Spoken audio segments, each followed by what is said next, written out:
Сол қайғылы жағдай Таиландта болған кезде звондады бір 15 минуттан кейін Амирчик деген дос бала. Мен бірден там, ё-моё, короче, өз-өзім қолға ұстай алмай жылап, короче. Мынадан бәрі айдан анық, пайдан арық, майда салық, қайда халық деген, короче, әңгімелер болды. Мен ойладым, мындай дұға сияқты өлең жазу керек. 8-де емес, даже 7-де мен тереземнің астында бүйтіп бір батальон жас балдар барлығы 2001, там 2000 жыл балдар. Ауылдағы мектептегі мұғалімдердің мышлениясы бұрынғыдай комиссия келе жатыр деп қана жұмыс істейді там. Сондайда Карим Масимов пен Тоқаевтың там охранниктары бір-бірімен атыс болған. Біздің Қазақстан жағы күшті болады. Тогда Мұрат Абділда өзі көтеріліп нормальный жағдай болған кезде многогранный. Өте жақсы бала. Мен блин, вообще светлый адам.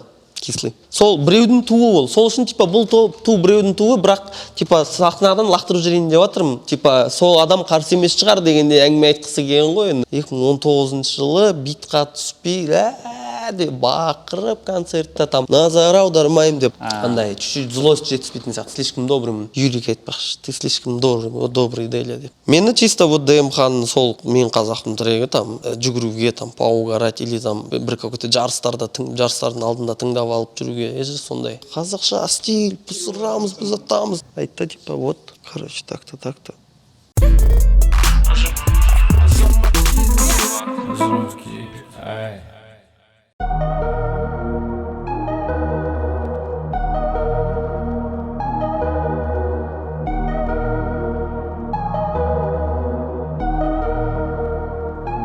Ақша берет күш, істелам 1-2-3.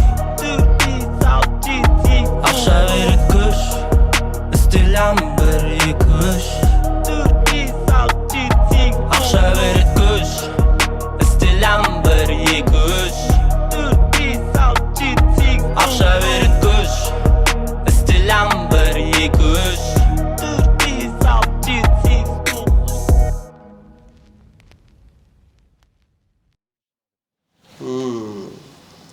Өмірге деген көз қарасым өзгерді.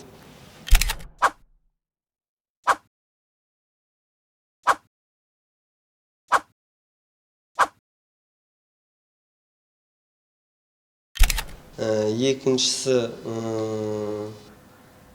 не өзгерді?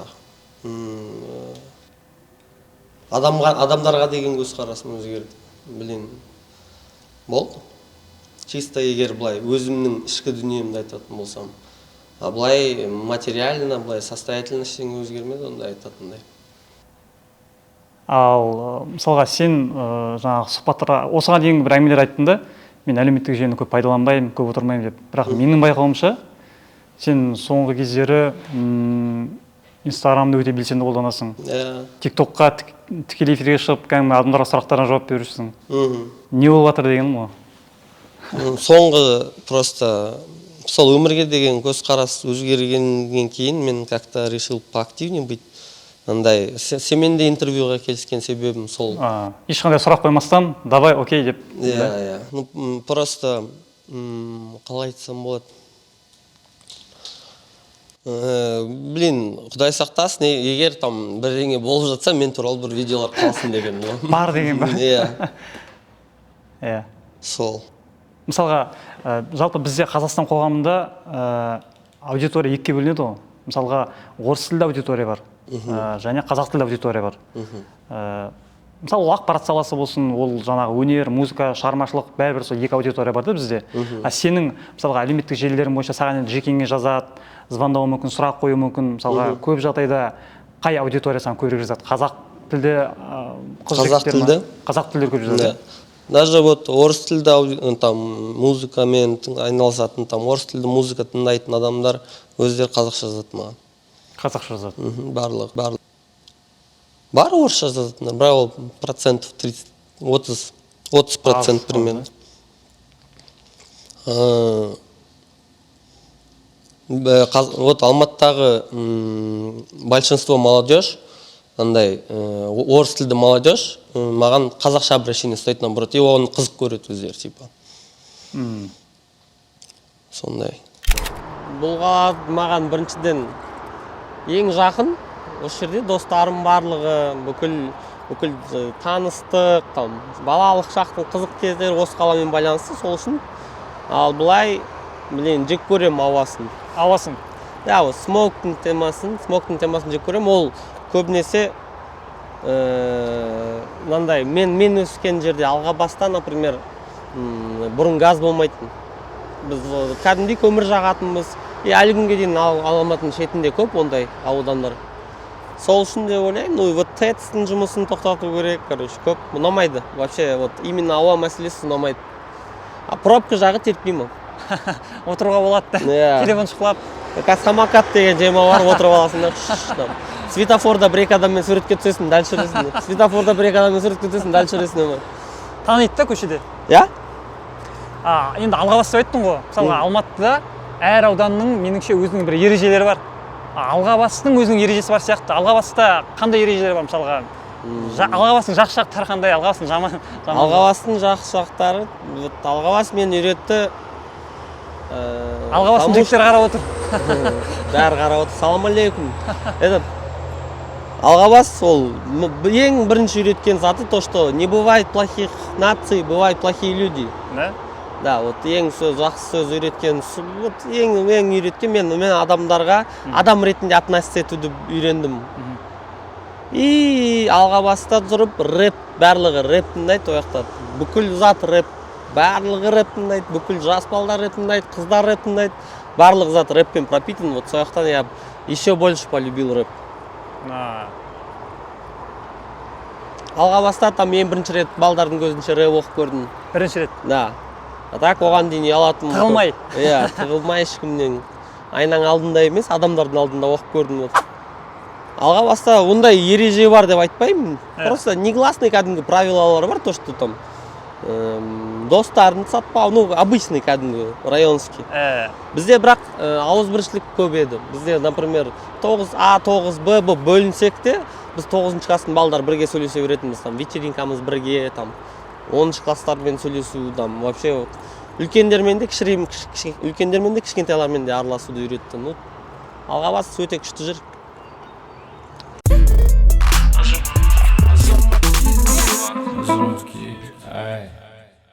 Мына күш, ақша береді күш дейміз. Сол жалпы сенің танымалдығыңа, менің пікірімше, сенің жалпы танымал болуыңа көп жаңағы әсерін тигізген сияқты. Ақша береді күш, істелем 1-2-3. Ақша береді күш, істелем 1-2-3.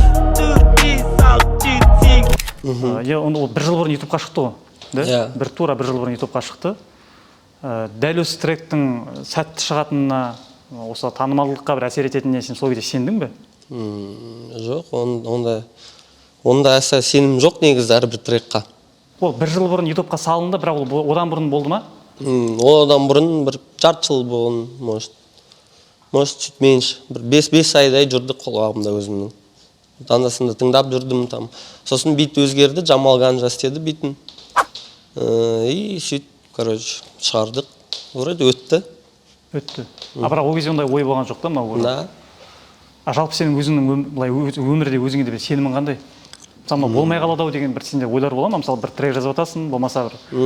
Или ондай ешқандай ой болмайды? Ондай ой болмайды вообще. Өтпей қалады ау деген, или там өтсін деген оймен трек жазып көрмеппін. Қазіргі болып жатқан нені айтам? Сол басымнан не өтеді, там содан қандай эмоция кешем, сол эмоциядан там шабыт алам деймін ба, қалай айтам оны. Сол туралы жазам и отпускаю. Мен өзімше бір психологический сеансым ғой өзімнің. Жазып тастайын дейсің ғой, төгіп тастайын дейсің. Өзім болашақ өзіме бір какой-то письмо сияқты да. Сол, а былай ставить на треки не мое, короче, андай. Мына трек өтеді, или мына трек өтсін деп трек жазып көрмеппін. Ондай жоқ та. Мына Ирина Карасына көкем салды, 17 миллион қаралым ютубта. Асхат бар ғой, принц. Су, 12 миллион қаралым. Шегеде қадалып қалды, ол да бір 1 миллионнан асып кеткен. Енді жалпы осындай фиттар дейді ғой бұны. Басқа орындаушылармен жаңа орындаған тректер, жаңа осындай шығармалар, жалғыз орындағанға қарағанда әлде қайда жақсы таралған да. Жақсы қаралады, жақсы таралады.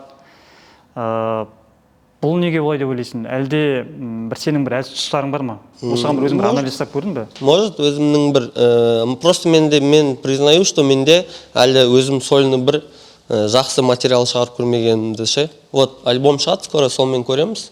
Ол жақта көбінесе сольный материал. Фиттар жарып атқан себебі ол өлеңнің настроениесі сондай да. 3-4 бала қосылады, бәріміз бірге на веселе өлең жасақ күшті шығады. А былай өзің жалғыз өлең жасаң, ол своя тема дейді. Да, өзің темаңмен кетіп қаласың, короче. Ояқтандай әртүрлі болуы мүмкін там. Яғни сенің жетпей жатқан жақтарың бар да? Да, может, бар. Оны вот думаю, вот осы соңғы жазылып жатқан тректерді өстім деп ойлаймын өзім. Былай салыстырмалы түрде альбомға жазылып жатқан тректермен қарасам, вроде шығатын дүние бар. Биыл альбом шығады ғой да? Да. Альбомның аты Күй. Күй. Күй болғанда, домбыра, там ішінде домбырамен биттар да бар. И күй состояние. Күй дейді ғой, күйін қандай, типа, күй ол замена слову вайб деп ойлаймын мен даже. Күй деген ол вайб деген сөздің там несі аудармасы қазақ тілінде, вот и Күй деген альбом шығады скоро. Скоро ол қашан? Майдың соңғы жақтары, думаю. Кетті ғой? Сенде продюсер бар ма? Жоқ, продюсер жоқ. Продюсер в смысле қандай? Менде бит жасайтын адамдар бар, Жамал Ганжа, вот мен продюсерларым. Продюсер мен үшін ол мен музыкальный составляющимді істейтін адам. А былай там ақша вливать ететін адам жоқ па. На ИК-ға арнап бірінші трек жазған деген ақпарат бар да? Ирина Каратан жігіттеріне адам. Бұл кәдімгі тректер жаздың ғой сен де, оларға жазып бердің ғой? Жоқ, жазып бергенде алдыққа көбінесе жазып бердім, а так екеуміз бірге отырып, а так балдармен чисто там бірге отырып припев разогнать, или олардың там припевінің 2-3 строчкасы бар, там 4-сінде бит ету керек, сондай. Ну чисто там. Оғана Қуаныштың ұсынысы емес, өздеріңіз жиналып отырып, сөйлесіп, жазып, солай кетеді. Ja, біз не әңгімені солай жазғанбыз. Маркада там бірінші 8 строчкасы болған. И там таңғы 6-да оларға клип түсіру керек. И бірінші таныс жүрген кездер. Клип түсіру керек, олар там сояқта мені шақырды, түнде келдік, там куплетін жазып тастадық, припев жазып тастадық, не әңгіме, не там даже тыңдасам мен даусым бар припевта. И вот сол өлеңнен басталды, и там анда-санда көмектесіп тұрам балдарға. Соңғы рет сен жаңағы Саламброның бургерін жарнамаға түскен екенсің да? Ютубта бар ол? Ютубта бар ма не? Иә, бар Ютубта. Инстаграмда ғой вроде. Ол ұсыныс, олар саған өздері ұсыныспен шықты ма? Иә. Асхат деген брат шықты. Жазайық, давай деп. Оған дейін Ақжол деген бала арқылы танысқанбыз сол Асхатпен. И сосын осындай предложение келді, мен такой, ой, давай көрейік. И жаздым. Бірден келістің бе? Да, жаздым, прикольный трек шықты. Сен бірден мысалға осындай ұсыныс түскен кезде бір отказ берген жарнамалар бар ма? Давай осылар жасайық, жоқ. Ломбард там чисто. Түседі ондайлар да? Да. Яғни сен отказ берген жарнамалар бар да? Иә. Былай там более-менее нормально өзіме жақын зат болса жарнамалаймын. Ну маған көп деп түспейді, по идее. Вот сол Саламбро, там Жусанбанк. Жусанбанк, банк ғой үлкен. Вот сондай. А так Red Bull вот жақында. Кеше көрдім оны. Да, так вот. Енді осыдан кейін бұйырса альбом шықса, фильтр күшейеді деп ойлаймын. Фильтрді кішкене побольше будем делать. И әр затқа там айналыса беру, әр затпен айналыса беруге тырыспаймыз. Ануар, біз осы әңгімеде Дархан Джус туралы айтпай кетсек, меніңше кішкене дұрыс емес болады сияқты. Түсіне мүмкін бұл саған бір қиын болуы мүмкін, бірақ қалай болғанда да бұл енді ашық әңгіме болғаннан айтылсын. Мысалға, сен өзіңнің парақшаңда Инстаграмдағы Дарханның хабарынан кейін, бір аптадан кейін жазыңды, қош бол досым, жүректесің, сен үйдесің, обнял, дальше пошел, хэштег, біз жарықтамыз. Біз жарық жақтамыз. Біз жарық жақтамыз. 2 наурыз күні осындай пост жазыңды. Осы хабарды алғаш сен кімнен естідің, ол қалай келді саған? Сол кішкене тура бір сол тарқатып айтып берсең. сол қайғылы жағдай Таиландта болған кезде звондады бір 15 минуттан кейін. Амирчик деген дос бала қасында бірге болған Таиландта. И болды, ары қарата ештеңе не помню там. Чуть-чуть қиын болды басында. Түсінбедік ешкім ешқайсымыз. Ауыр тиді, но мен түсіндім, то что ондай жағдай типа болуы мүмкін. Басынан оған ондай прикол жасап жатқан жоқсың ба деп айтуда болған жоқ та, просто мен бірден там ё-моё, короче, өз-өзім қолға ұстай алмай жылап, короче. А так, сосын балдардың бәріне звондадым, айттым жағдайды болған. Жігіттер хабарды сенен естіді, де? Ну да, жартысы может, да. Амирчиктан естіді ғой барлығы қасында болған.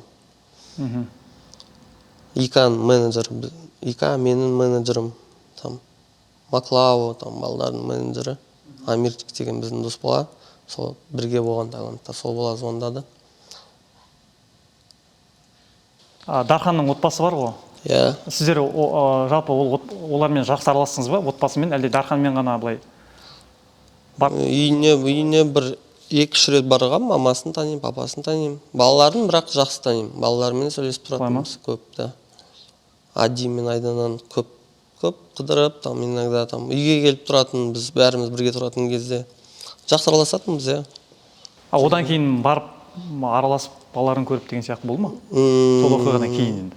Ол оқиғадан кейін әлі болған жоқ. Болған жоқ. Да, 2 күннен кейін 40-ы. 9 күні.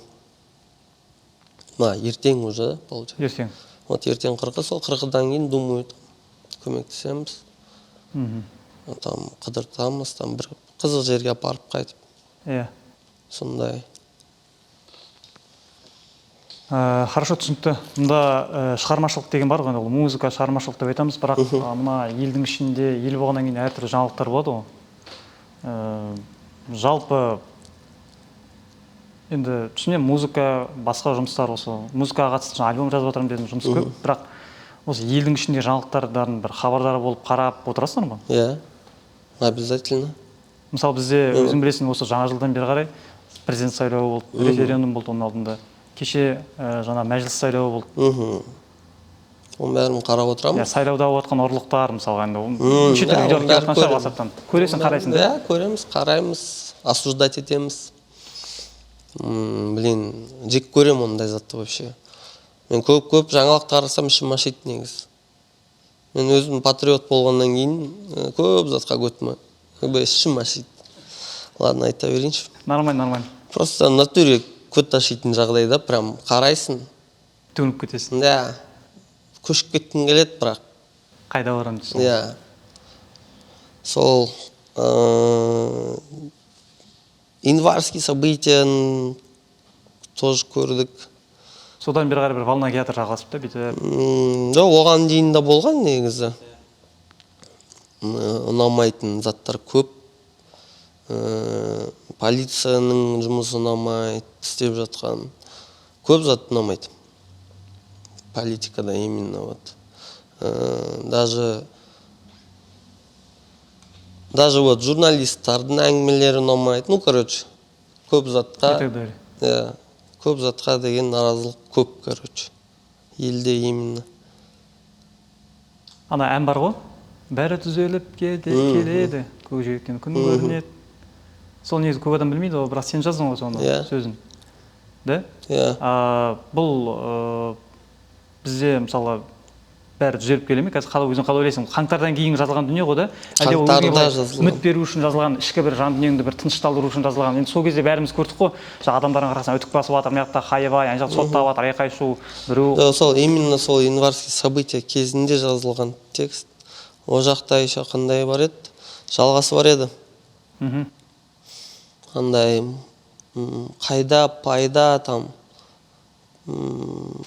Что-то там, ну, именно вот политика туралы жерлері бар еді. Сосын сол жерін айтпай қойыңыз деп сұрады. Я такой, ладно, дедім. И болды. Тек қана сол ғана отрывок кетті. Да.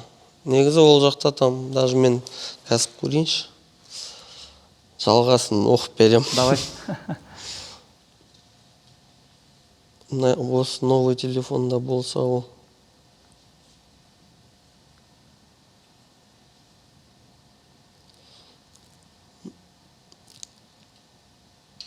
Мынада бәрі айдан анық, пайда нарық, майда салық, қайда халық деген, короче, әңгімелер болған. Сөздер Жоқ, бар да? маяқта біткені жоқ екен да. Жалғасы бар осындай да? Сондай болған. И тағы да бір 8 строчкадай болған негізі. Ескі телефонда алып кетті, походу. Жоқ, оны сұрап отқан себебім, яғни сол қаңтар көтерілісі деп айтамыз ғой енді. Сол кездегі сенің жаңа ішкі жаңағы алай-дүлей болып жатыр ғой, бәрін көріп отырмыз ғой да, куәгері болдық өзімізде де Алматыда. Соны өзіңді бір жаңағы басудың бір амалы ма ол? Әлде сен шынымен де қаңтардан кейін бәрі дұрыс болады, күшті болады дегенге сендің бе? Жаңа Қазақстан. Жоқ, мен сенгенім, мен ол кезде халықтың қандай екенін көрдім негізі.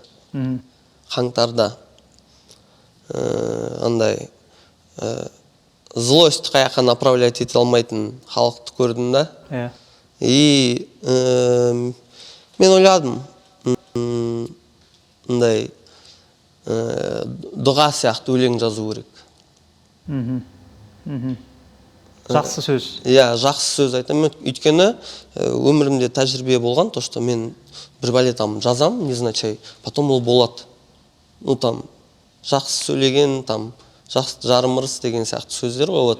И андай даже өмірде вот кейбір келеңсіз жағдайлар болып қалды да, и потом там ескі бір өлеңді естіп, сол строчканы тыңдап қалсан, келдетті сол бір қазір болғанда. Сөз заттанады ғой да? Иә, и мен сол кезде вот осындай өлең жаздым, короче. Дұға секілді. Қабыл болады деп ойлаймын. Мақсұт Нәрікбайдың сұхбатында айттың ғой сен, мен кішкене халқыма ренжідім депті. Сол туралы кішкене түсіндіріп айтасың ба? Ол мысалы жаңа өзің айтып, халықтың бір гневына дейсің ғой. Ол мысалы гнев дейтін қайдан болады? Гнев деген неге олай? Дұрыс емес. Халықтың гневы обоснованный. Бірақ қаяққа направить ететінін білмейді. Например, көшедегі малый бизнес адам или олардың гневы өзінен чуть бай адамға направленный болды. Өйткені ой, типа, менен бай адам, ол значит сояқтағы темада жүрген адам. Типа, системаның адам сол үшін байды деген сияқты темада. Өзінен чуть бай адамдардың заттарын сындырды, там, жақсы машиналар жанып кетті. Оны істеп жатқан халық емес қой, халық өз-өзін сындырып тастады да. Оның сол ар жағында біздің мемлекеттегі бір халыққа деген биліктің бәлкім біраз жылғы бір қарым-қатынасы, сондай бір себептер бар деп ойламайсың ба? Жоқ, себептер бар ғой. Бірақ оны енді акиматқа тұрып алсын, қасына барып сөйлесін, айтуға болады ғой. Бірақ қаланы өзің ертең, даже вот системаны өзгерттің, бірақ өзің тұратын қаланы зачем бытшысын шығарып? Вот сондай мысль болды. И арасындағы андай, даже нацистский әңгімелерді естіп қалдым. Шектен шығушылық болды. Иә, андай уже адам уже көріпті да, вот мынандай болып кетті там, и сөздердің тығып қалыватыр кейбір қазақтар, басқа бір дұрыс емес сөздердің дұрыс емес жаққа направлять етіп жатыр. Там тереземнің астында, ой, айтпақшы, там не бар ғой, аэровокзал бар ғой, кеттік телефон алып алайық деген әңгімелер, короче. Сондай да, вот. И вот сол үшін реніш болды кішкене. Көзіме көрген нақты көріністер, Даже вот таңғы сағат 8-де там, 8-де емес, даже 7-де мен тереземнің астында бүйтіп, бір батальон жас балдар барлығы, 2001, там 2000 жыл балдар. Тұрат, и там бір 40-50-дегі мужиктар келіп, сол балалардың бәрін бішін шығарып, нелерін, дубинкаларын, нелерін тартып алып, короче. Мен тура тереземнің астында ұрып, соларды кәдімгідей до конца арасында тоқтатылмай жүрген адамдар да бар, көріп жатырмын. И вот сондай затты көріп. Просто ол дұрыс емес қой, кровожадность деген. Мысалға, сен жаңа сол неде, интервьюда, бізде келесі жолы күйдік, келесі жолы, яғни сәл басқаша болатын шығар. Ішіп алған адамдарды кіргізбей, не үшін келген білмейтін адамдарды жаңағы кіргізбей. Сеніңше мұнда бір митинг дейміз бе, көтеріліс дейміз бе, енді қашан болады деп ойлайсың? Сен қазір мысалы айттың ғой, елдегі жаңалықтарды қарап отырмын, әділетсіздіктер болып жатыр. Өзгеріп жатқан бір көп емес дүниелер. Так, мысалға елде бензин мен дизель кеше қымбаттап жатыр мысалы да. Бензин бірден жаңағы қанша теңге көтерілді? 7-8 теңгеге қымбаттады. Дизель 20 теңгеге қымбаттады. Қазір бүкіл Қазақстанда егін егу жаңа науқаны болып жатыр мысалы. Да. Ол мысалы мен бір мысал айтып өтейін. Мен туған өзімнің жерім бұл Маңғыстау. Біз қазір Жаңаөзен деген қалада үлкен проектте жұмыс жасап жатырмыз. Ауыл шаруашылық саласы бойынша проект. Айтайын дегенім, мысалы сол Жаңаөзен қаласында жұмыссыздық мәселесі деген шегінен шығып кеткен да. Ол енді оны айтып жеткізу деген өте қиын, себебі ол бірнеше жылдар бойы ешқандай жұмыс жасалмаған ғой, жұмыссыздық мәселесін шешу үшін да. Яғни билік мына өткен оқиғалардан сабақ алмаған да. Мысалға жаңа 2011 бар, басқасы бар, одан кейін де қаншама жаңағы митингтер болып жатыр. Енді сенесің бе, қалада, Жаңаөзен қала дейді, енді қалада кітапхана жоқ. Қалада кәдімгідей жастар барып кино көретін дұрыс кинотеатр жоқ. Ескі баяғы Совет одағынан қалған бір ғимараттар, іші салқын, қараңғы. Ананың ішінде кино көргеннен сен үйде барып телевизордан бір нәрсе қараған жақсы да. Бірақ ақша шығып жатыр дейсің ғой. Иә. Кинотеатр жоқ, театр жоқ, мәдениет енді айтпай қоюға болады. Енді сондай ортада өскен адамдардың психологиясы, сондай аурада жүрген адамдардың жаңағыдай табиғаты дейміз ба, мысалға, ол енді дұрыс болмайды ғой. Яғни енді ол Жаңаөзен кішкентай мысал ғой, мен айтып отырғаным. Ондай негізі Жаңаөзен сияқты бізде қалалар өте көп. Мысалы, бір Алматы емес, Алматы облысының айналасын алсақ та, ондай мысалдар өте көп та. Яғни биліктің тарапынан жасалып жатқан әділетсіздіктер деп айтсақ, мысалға, меніңше сол халықты көп ашындыратын сияқты. Яғни жаңағыдай неге біз түсінбейміз, мысалы, ол жаңағы үлкен адамдар келіп балалар тұрып жатыр, ол үлкен адамдардың ішінде де бір проблемалар бар. Жаңағы жұмыссыздық, жетпеу, жоқшылық мысалы да. Ол білмеймін, вот по-любому бірақ болады ондай зат. Әлі де бола береді, пока билік өзгермейінше. Өйткені бұл там бір рет болады, накапливаться етеді, қайттан тағы бір рет болады. Соңғы жылда қанша бір 6 жылда, 7 жылда болып жүр ғой, 7 жылда бір рет.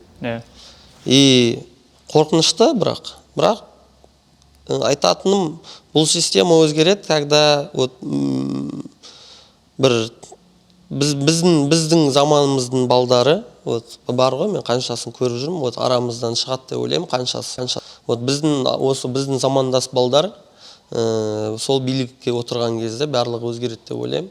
Қазіргі отқандардың өздері де шал ғой, ренжімесін, кетеді ғой, природаның заңы ғой, қайтыс болады барлығы. Вот там тазарады. Барлығы тазарады. Не ғой? Естественный отбор болады да. И вот сол кезде барлығы өзгереді деп ойлаймын. Аз қалды. Енді жоқ, просто да қазір система өзгергісі келеді. Жоғары жақта да өзгергісі келеді. Бірақ именно вот сол системаны жеткізетін адамдар, вот посредниктар да біздің билік пен біздің арамыздағы посредниктардың мышлениесі әлі бұрынғыдай. Ауылдағы мектептегі мұғалімдердің мышлениесі бұрынғыдай. Комиссия келе жатыр деп қана жұмыс істейді там. Сондай да? Ойбай деп. Андай, сон бұрынғы мышление бірақ әлі. Бірақ билік жақ өзгерген, олар не айтса да, бірақ аналар өздері по-любому өз по-своему істейді там. Байланыс болмай жатыр. Байланыс болмай жатыр. Адамдар вот сол рабочий класс кеткен кезде барлығы жақсы болады. Который вот солардың астында жұмыс істеп, қорқып қалған рабочий класс кетеді ғой пенсияға. Вот сол кезде өзгереді барлығы. Билік уже өзгеріп жатыр деп ойлаймын. 20 мың террорист болды дегенге сенесің бе? Жоқ. Бірақ Айсұлтан, марқұм Айсұлтан Назарбаев Фейсбугындағы видеостарында Алматының бойында 30 мың, Алматының тауында 30 мың адамдай тығылып отыр. Скоро болады деді, там өліп қалды, өлтіріп кетті да, может, білмеймін. Солай болды. Иманды болсын, кім болса да. Вот, и солай болады деп айтты. И мен сол күні шыққан кезде біз көп адам болдық. Біздің арамызда да қолы қышып қалған балдар болды да. И біз, короче, Сатпаева, Фурманова да, жоқ, Сатпаева, Фурманова, Сатпаева, Ленина да бір 4 мужик ұстаймыз. Күндіз? Жоқ, түнде. 4 мужик ұстап аламыз, который терминалды бытшын шығарып ұрып жатыр да, қастарына машинасын қойған, терминалды грабить етіп жатыр. Андай единица салатын ше. балдар закладка сатып алатын деген ба. Сондай терминалды сындырып жатыр. И сол балаларды ұстап аламыз. И біздің арамызда қол қышып жүрген балалардың бәрі ұрады. И машиналарын ақтырып, машинасында коробканың ішінде киім, там микроволновка, телевизор, сондай киім көп киім, бірақ спортмастердің киімдерін мен ұстанып қойдым. Сондай да, короче, сондай заттар, бірақ оған дейін жоқ ондай емеспіз деп отқан. И короче, қазақша сөйле дейміз, сөйлемейді, бірақ түрік қазаққа ұқсайды. Қазақша сөйлемейді. Иә, бірақ машиналары ешқандай лобовойдан басқа терезесі жоқ, бүкіл как будто постапокалипсис бір безумный Макстан шыққан машина сияқты. Дайын машина ғой, короче, сондай затқа. Дайындалған, короче. Да. Терезелер жоқ, екі шетінде, артында терезесі жоқ, артқы сиденьесі жоқ. Тек лақтыра бересің. Да, иә, ішіне фук лақтыра бересің, короче. Скотч так қойған еще, не терезенің орнына скотч қойған, короче, ну если что там. Ну, короче, андай, если что, не жалко машина и не жалко адамдар, да, как будто. И вот сондай опыт болған, мен одан кейін білмеймін, сондай связь, параллельдер бар. Мен даже естігем история, то, что сол январский события кездері, то, что там Карим Масимов пен Тоқаевтың там охранниктары бір-бірімен, да, атыс болған, там рампс болған. Ақорданың ішінде. Иә. Вот, сол. Карим Масимов қиын тоже, может. Бірақ не болса да Назарбаев біраз жақсы істеді, ары қаратай уже бірінші бір 7 жыл шығар, иә, жақсы заттар істеді. Бірінші 10 жыл деп айтайыншы даже. Ары қаратай уже там өздерінің интерестерінде кетіп қалды да жұмыстары. Бірақ мен ойлаймын, то, что вот соңында өзі түсінген сияқты. Типа, кеш бірақ. Да, уже халқым өзгерді, мен уже не могу. Отыра алмаймын. Да. Деп кеткен деп ойлаймын, сондай жақсы сеніммен.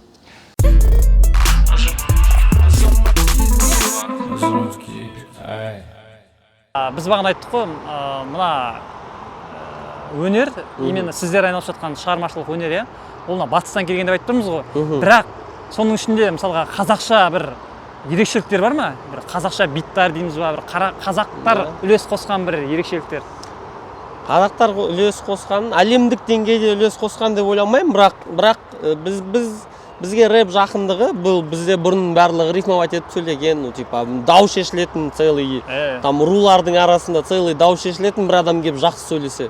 Ну типа андай әдемі сөйлеуді білетінбіз біз всегда. И рэп бізге сол үшін жақын, да и Дархан Жуз айтатын всегда. Не үшін қазір типа рэпті айырып жатыр, типа қара нәсілділер білесің ба дейді. Не үшін дейсің? Ну олардың өткен музыкасы өздерінің тарихымен совпадает дейді да. Мынандай состыковка бар, ішкі дүниенің бәрінің состыковкасы бар, барлығы органично, табиғи түрде шығады, сол үшін олар атты дейді да. И бізге сол қатты жарасады білесің ба дейді. Неге?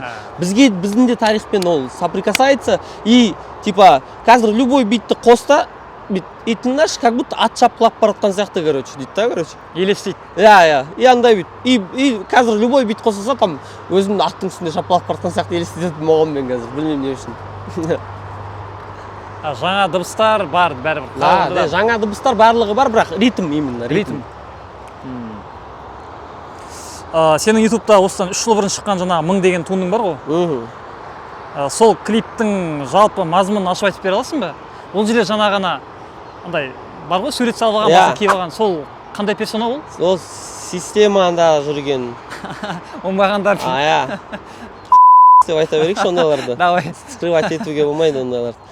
Сондай онша емес, политикадағы жүрген деп айтуға. Ол 3 жыл бұрын ютубқа салынды ғой, одан бұрын жазылды. Жоқ, жазылғанда ол идея Айторенің идеясы. Клиптің өзінің идеясы. А так трек да баяғыдан бар трек. 2016-тан 2017-тен может бар. Бар да? Да, потом клип түсірдік, шығардық. Но ол жақтағы мағына, вот мен бағана айттым ғой, то что билік өзгерді, вот бірақ билік пен халықтың арасындағы посредниктер деп айттым ғой, вот солар ғой.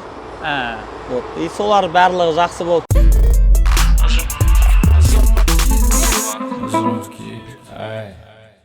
кімнің Куканың несі бар ғой, Ирина Кайратовна берген дуэт айтады ғой, дуэт сұрайды ғой, мұнда Назарбаевтың картинасы қайда деген кезде. Назарбаевтың картинасы жоқ қой дейді ғой. Он недостоин дейді ғой. Ну, недостоин. Бірақ сен жаңа айтып тұрсың ғой, бірақ оны істеген. Жоқ, енді сонда да жақсы. Жоқ, сен Куканың пікіріне қосыласың ба? Иә, ол Әлихан Бөкейхановтың қасында тұруға недостоин. Жоқ, Бөкейхан мысалы саламаймыз ғой, ол енді Бөкейхан. Да, ол картинкада кімдер тұр, брат? Там билер тұр, Бөкейханов тұр, и Назарбаевты қойып қойсаң, ол аналарға неуважение ғой. Емес, Назарбаев ол жақта тұратын адам емес, бірақ істеді. Может, сондай бір қатты қол керек болғанда шығар біздің басында становленияға еліміздің. Вот сондай. А так, уважение присутствует у Назарбаевқа, брат, по-любому. Өзіміз ғой бағдарламасында сен Мұрат Әбділдамен фит жасауды армандаймын дедің де. Жалпы Мұраттың неден істі болғанын білесің ғой да? Ол негізінде бұған дейін 2 рет істі болып, шартты сотталғанның негізінде. Бірақ ол 3-ші рет жаңағыдай тікелей эфирге кіреді, таңғы уақытта ма, білмеймін, Инстаграмға ма, или ТикТокқа ма кірген кезде национальный бір рулық бір мәселені, в общем, боқтайды. Біреулер боқтап, енді ол көп сондай жігіт қой, боқтап отырады, айтып отырады, бірақ оны біреулер жаңағыдай қатты қабылдап қалып, сосын жаңа арыз жазып, сосын ол жаңа сотталып кетеді ғой. Бірақ оны адамдар өздері провоцировать етеді ғой, отырып алып жазып. 5 жылға жуық уақытқа сотталып кетті қазір. Нағып соны провоцировать еткен комментарийді жазған адамды тауып алып, оны нағып суд етпейді. Мен соны сұрағым келіп отыр. Сол әділетсіздік емес па деймін, Мұратқа қатысты әділетсіздік. Әділетсіздік қой, Мұрат Әбділда. Ол көп ұзамай шығады деген әңгіме бар. Иә. Шықсыншы, бля, тез, пожалуйста. Өзің барасың ба? Өзім барамын. Өте жақсы мужик қой. Вот Мұрат, мен негізі сол өзіміз ғой бағдарламасында айтқам, ол көп затты қиып тастаған. Мұрат Әбділда ол қазақ тұнып тұрған қазіргі бейнесі ғой. Тұратын үйі, өзінің состояниясы, ішкі дүниесінің состояниясы, материальный состояниясы тұнып тұрған қазақтың баласы. Сол провокацияға көп беріледі. Біздің елдің айнасы ғой, тура тұнып тұрған. Біздің елдің среднестатистический 40-50-дегі еркектің тұнып тұрған айнасы.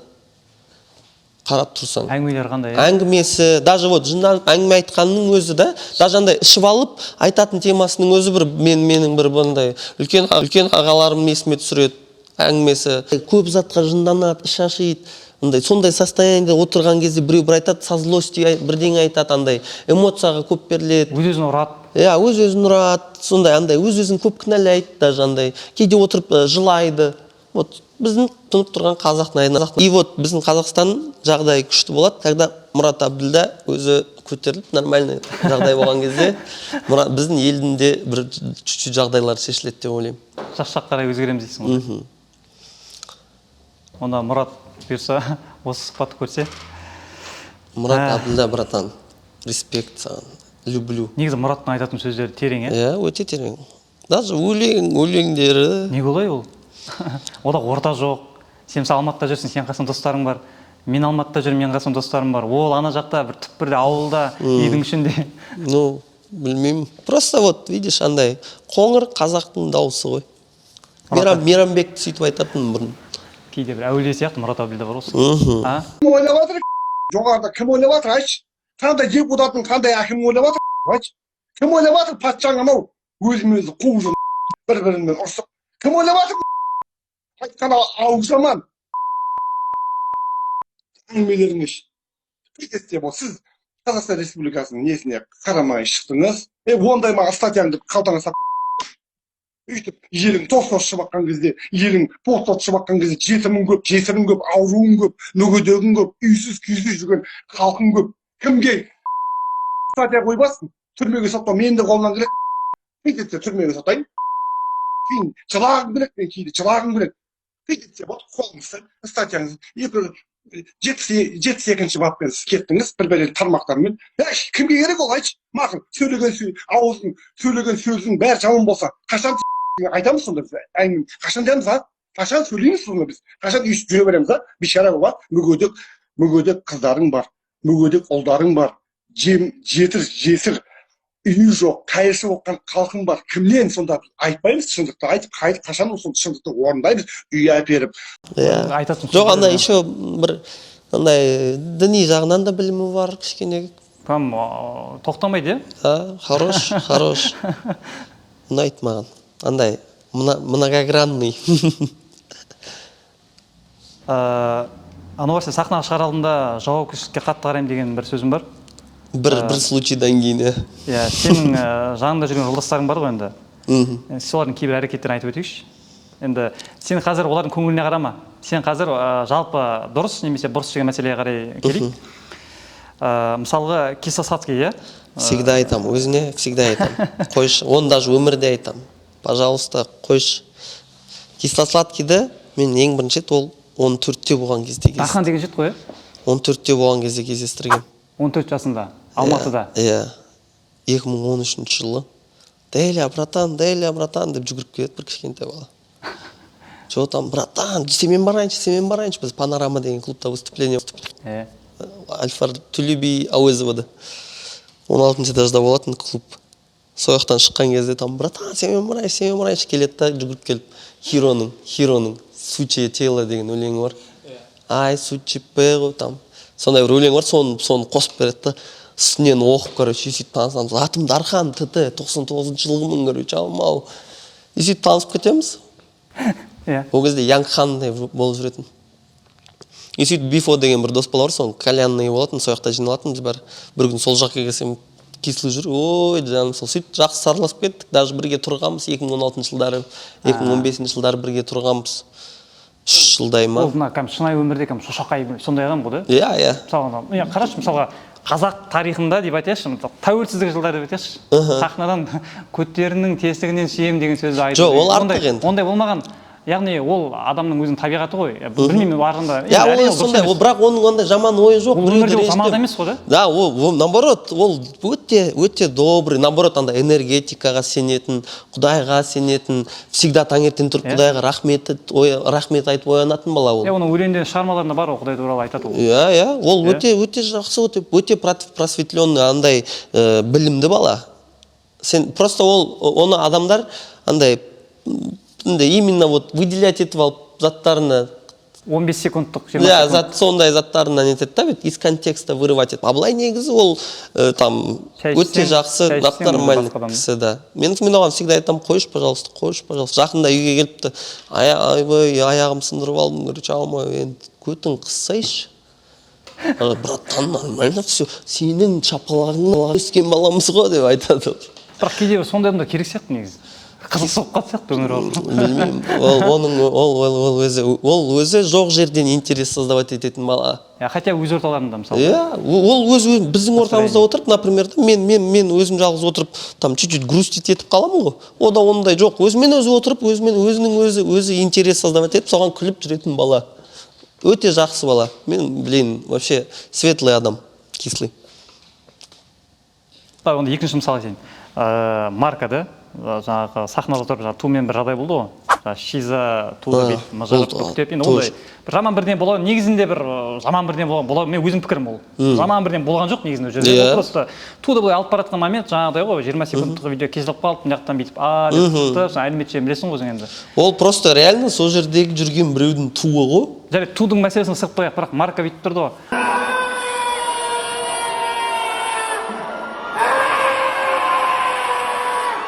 Жоқ, ол не ғой ол? Андай неловкий ситуацияға түсіп қалған адамның күлкісі ғой.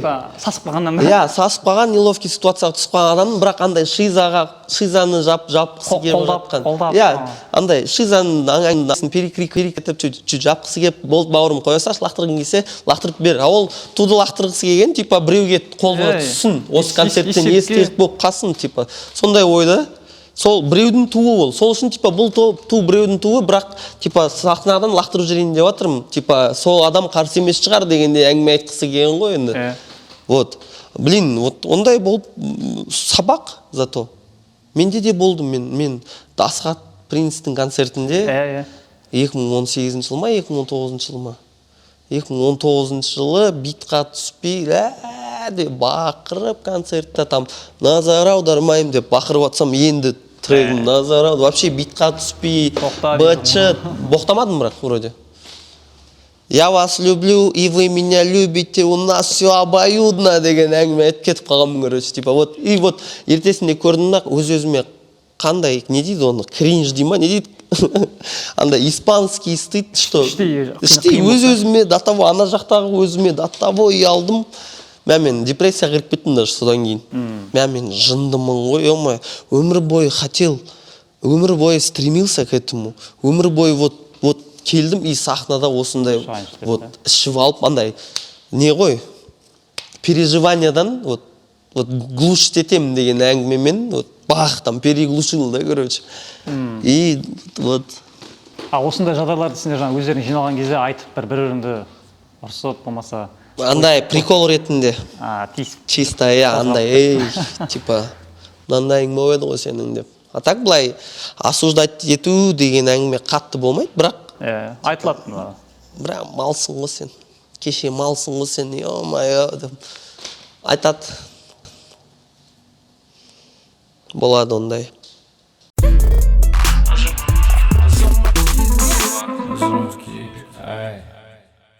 Сен өзің соңғы кезде тыңдап, кайф, тема деген бар ма сондай туынды? Именно бізде, Қазақстанда. Мынау шынымен ерекше екен деген. Өзімнің емес өлеңдерімнен ба? Өзімнің емес енді. Көп қой, Кислыйдың көп өлеңдері бар маған, например, мен Кислый күнінде там бір кеше өлең жаздым новый деп қояды. Бля, кайф, любой өлеңіңізді кайф. Жіберіп отырам өзі? Дют он Зукитрдың бір екі өлеңі бар тоже, блин, вообще новый зат, блин, түсінбеймін. Еще бір айтады. Кім бар еще?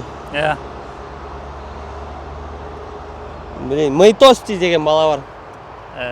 Мейтости деген бала бар, соның өлеңдерін соңғы рет тыңдаған кезде тиктоктан как-то ұрынып қалдым балаға. Прикольно вообще, қазақша там new school жасайды вообще. New school, да, андай. Хайпер-поп там чуть-чуть бір андай Детройт па бір бәле істейді, короче. В общем, нестандартный, да?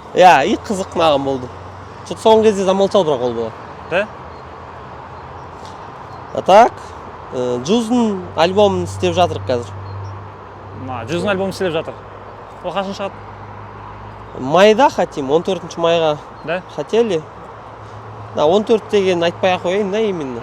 Болмай қалса так. Короче, майда. Жоспарда бар, бұйырса жақында. Жоспарда, майда, жоспарда бар, короче. Шығады. Өзі, негізі Джуз өзінің көзі тірісінде альбомды көктемде шығарамын деп айтып жүрген. И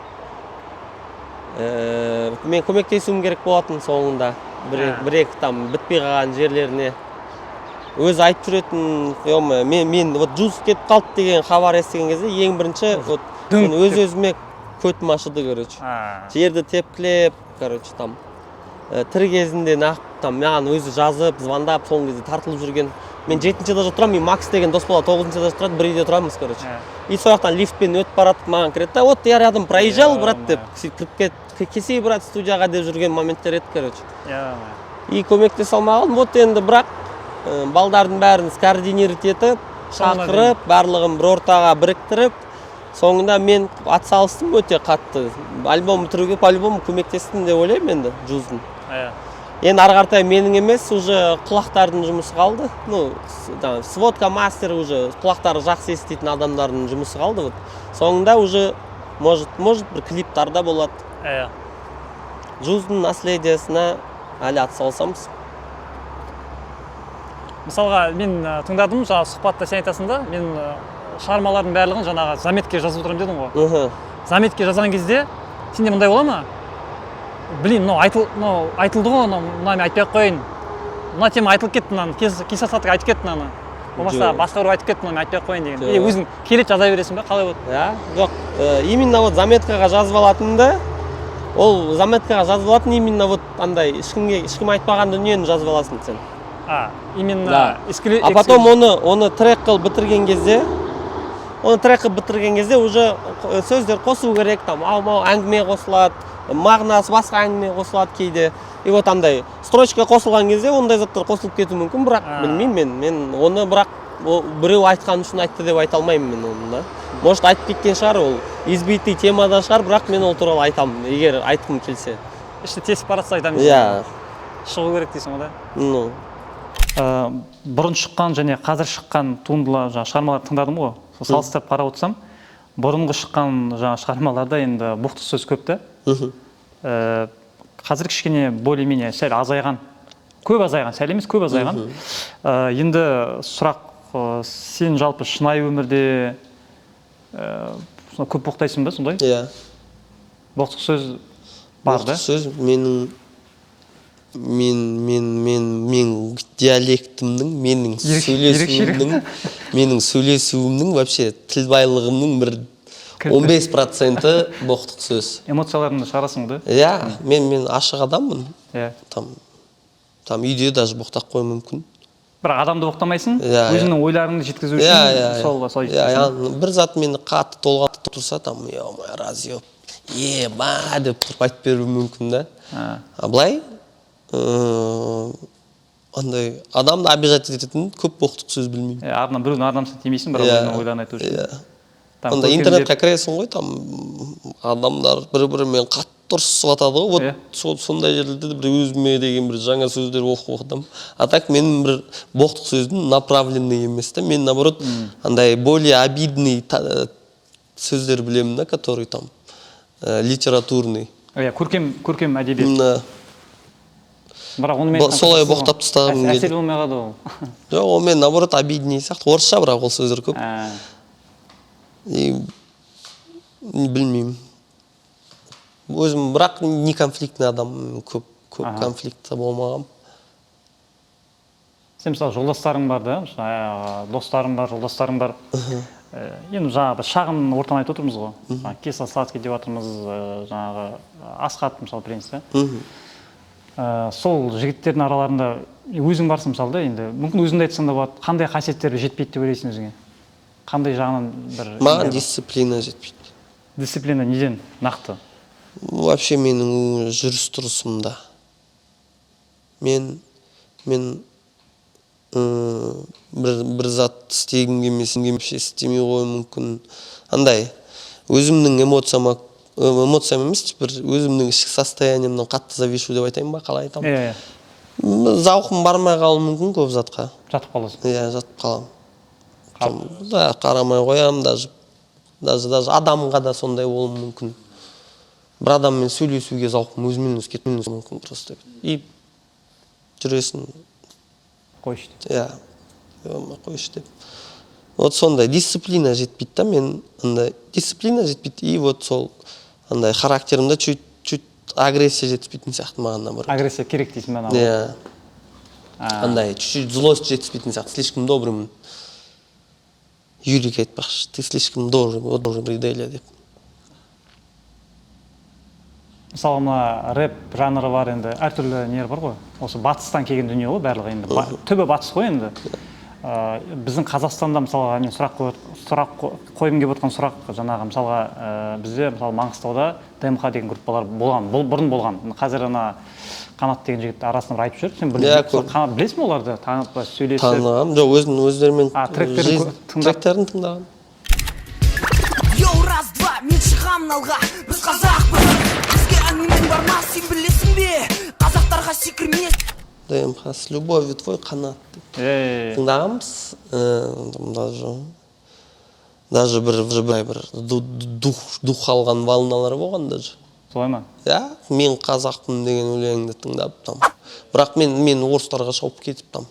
Сондай әңгіме болып көрмеппін там. Біздің районда көп ұйғырлар болатын. Бізде мен өсіп қалған моментте чуть национальный почвада көп төбелестер болатын.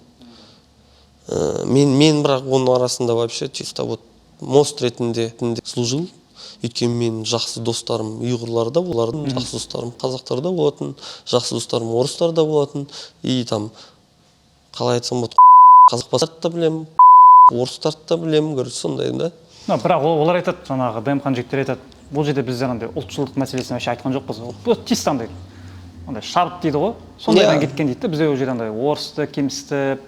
Жоқ, он видишь, просто вот видишь, андай необразованный қазақ тыңдайды да, он просто там шауып тастады, біреуге шауып кетеді.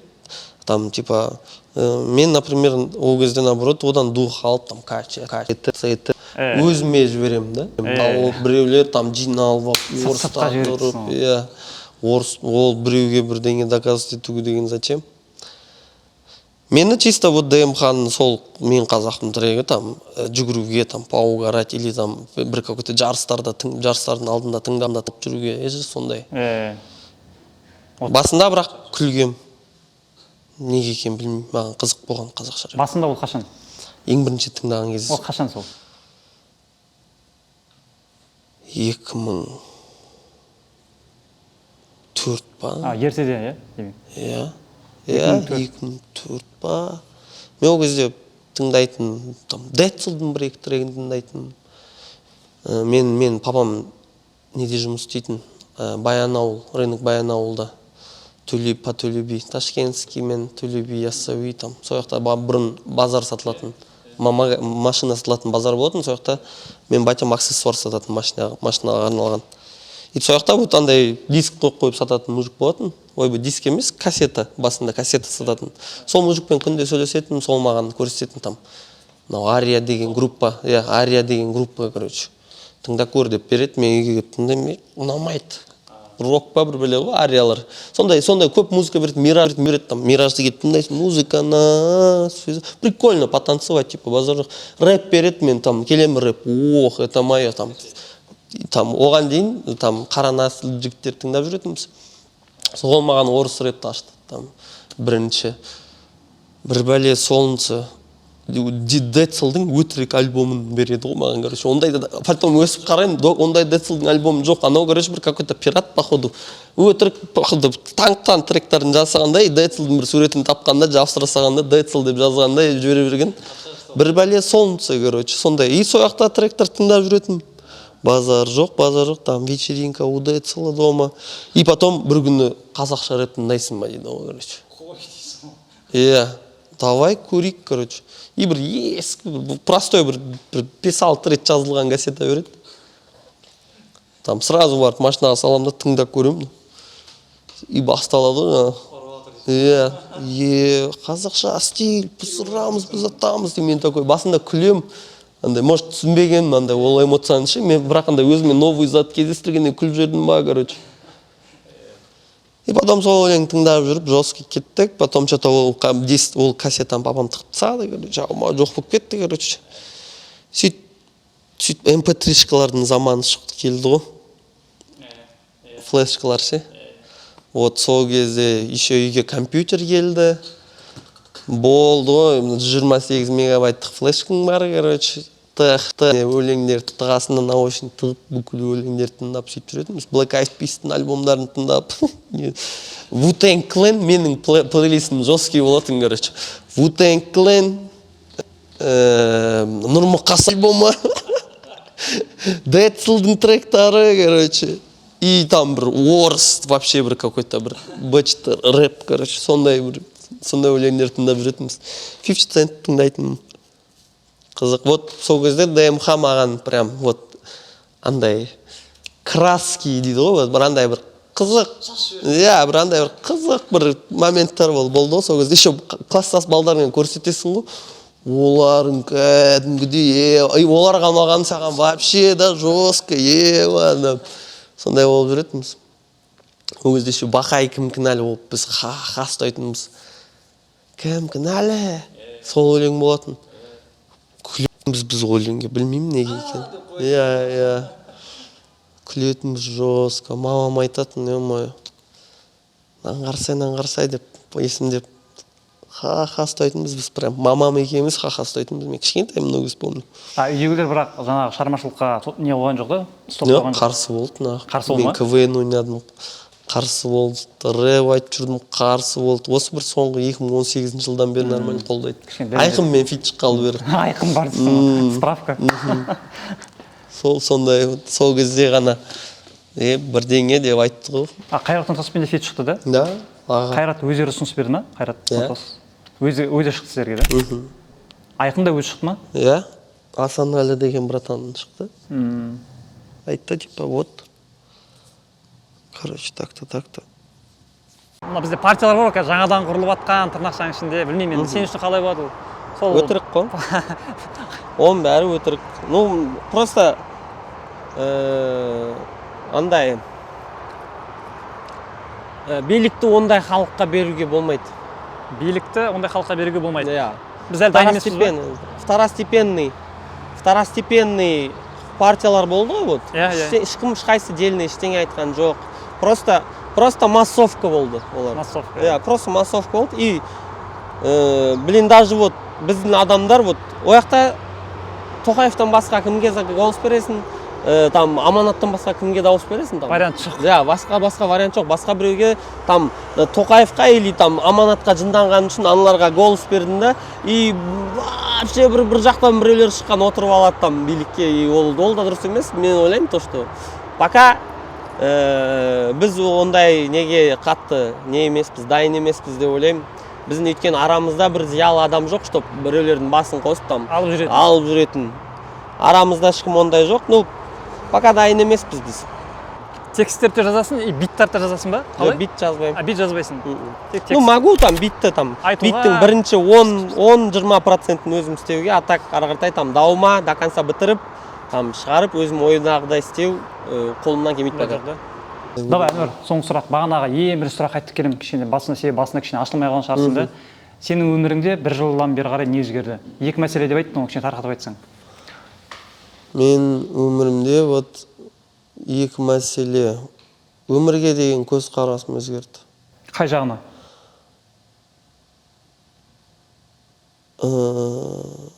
Мен ештеңе істемей өліп қалудан қорқа бастадым. Так. Артымнан ештеңе қалдырмай қайтыс болып кетуден қорқа бастадым. И адамдарды оңай жіберетін болдым өмірімнен там. Там даже вот жуз кетіп қалған соң там мен барып бір-екі адамға брат вот там или қызға барып вот ренжімес, мен айта алмай жүредім. Бірақ вот мен не хочу, чтоб өмірімнің там какой-то части вот бір-бірімізге уақыт құртпай қояқшы дегендей. Айта аламын там. Я жоқ деп айтуды үйрендім.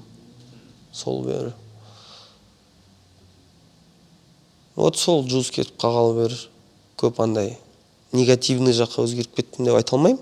Бірақ наоборот өзіме керек бір какой-то бір суықтықты приобрел. Ойлар пісет. Иә, мен бұрын бәріне көмектескім кеп, там брат трек жазып берші, кеттік смело. Брат мына жаза алмай жатыр, кеттік смело. Қазір барам дейсің ғой. Аға, жүр көмектесіп берейін. Мынау не болып жатыр, жүр істеп берейін. Ё-моё, что там? А қазір вообще ешкімге көмектесуге желание жоқ. Ол жаңағы 30-ға толғанның несі емес пе, әсер емес пе? Может, сол да бар. 30-ға келіп ойланып, Может, сол да бар. Может, ол да бар. И андай адамның өміріндегі, еркектің өміріндегі ең маңызды жылдар деп 30 бен 40-тың арасын айтады да. И вот может ол да бар, то что мен ойымда жүрген затта, то что вот именно осы қазір мен істеп қалмасам, менің қартайған шағым соған байланысты. Осы қазіргі да, осы қазіргі уақытпен, қазіргі уақыттағы жұмысыммен менің қартайған шағымдағы жағдайым тікелей байланысты. 30-да орда бұзбасаң, 40-та қамал алмайсың деген. Иә, вот сол қазір істеп қалмасам, мен уже старостьта может істей алмайсың, ол зат көп қылып. И вот сол істеп қалу керек қазір. Вот сондай ой бар. Білмеймін, андай өзіме деген көзқарас өзгерді даже. Мысалы сенде қорқыныш жоқ па? Мысалы қазір көп жастар көп қой қазір. Неше түрлі жаңағы хиттар шығарып жатыр, тректер жазып жатыр да. Сол жағын мысалы тыңдап отырып, мынау жастар қазір. Біз ондай қарамайсың. Ондай жастармен мен қазір хиттавать етіп жатқан адамдармен мен